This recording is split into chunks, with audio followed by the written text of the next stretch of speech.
Hey everyone, James Anadon here with Pillar 6 Advisors. Today is July 15th, 2021, and welcome to our third quarter market outlook. Of course, with these quarterly market outlooks, what we'd like to do is take the next 3 months into mind and just see what changes we might see, some headwinds or some tailwinds, what can propel the market forward here. And that's what these are meant to do. The last 6 months were really overshadowed by one theme, right? They started off with that reflationary trade per se.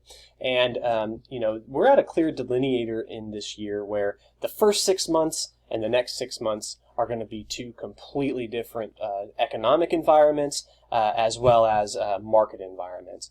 And a lot of that has to deal with the number one biggest issue in the room, and that's inflation.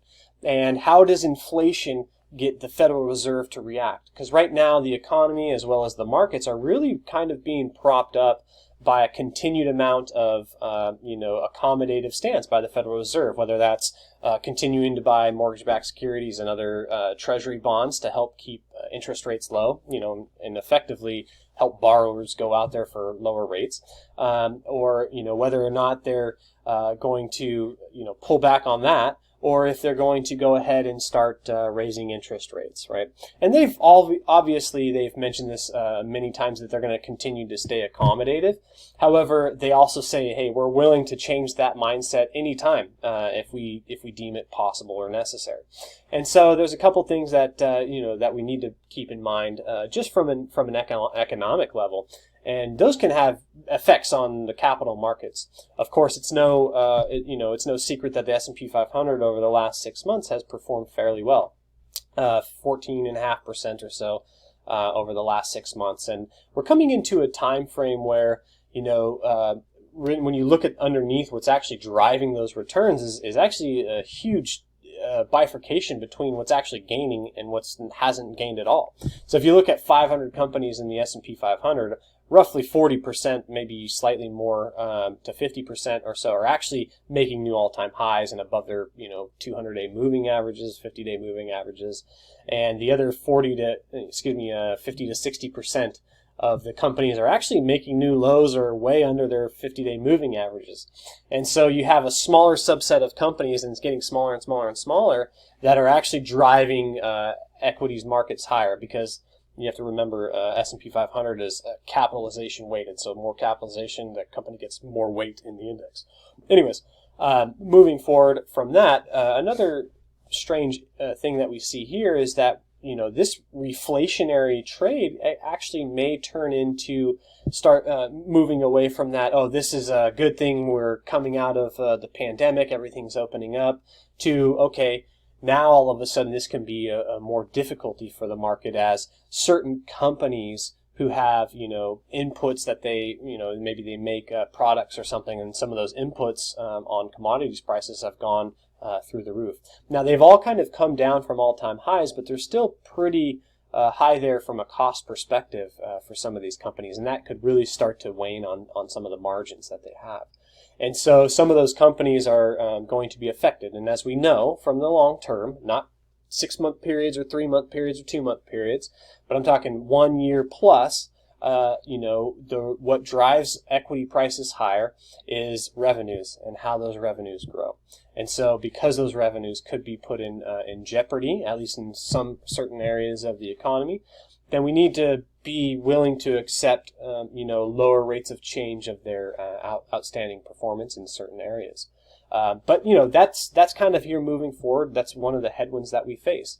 Another headwind that we face is if the Federal Reserve starts wanting to pull back on, some of their bond purchases, whether that's mortgage-backed securities or treasury bills and things like that. That could actually start to have an effect as well too on certain segments of the economy, and then of course translating over to equity prices. Now everything's not so bad. I mean, we definitely are finding ourselves in a growing period right now, and it's important to remember that we are in a economy that just came out of a time frame where they just closed a $20 trillion economy, and we're slowly reopening.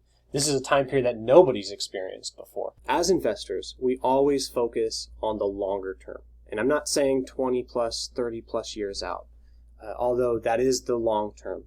But what I am saying is when we get in these small periods of time, where we have some big shifts and changes happening. Sometimes maybe the companies we own are not performing through that period of time.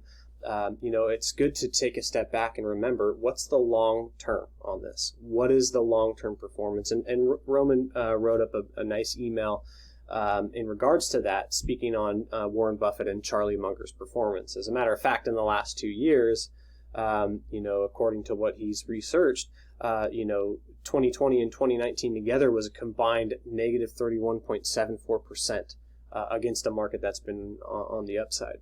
However, when you take a look at the last 10 years, they've significantly outperformed the markets.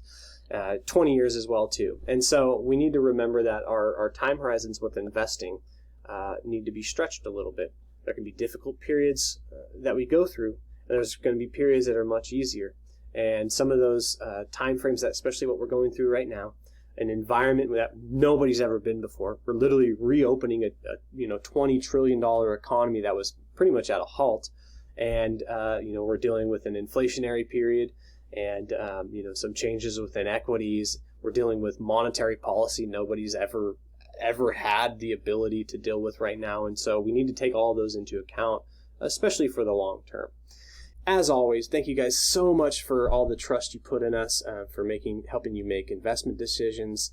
And what I want to add to this is, if we haven't already spoken, I will be reaching out to every single person to talk about their portfolios as well as performance, and just see what we, try and put back together what we see moving forward, and see what changes we may be making, and just to catch up as well. In any event, talk to you guys soon.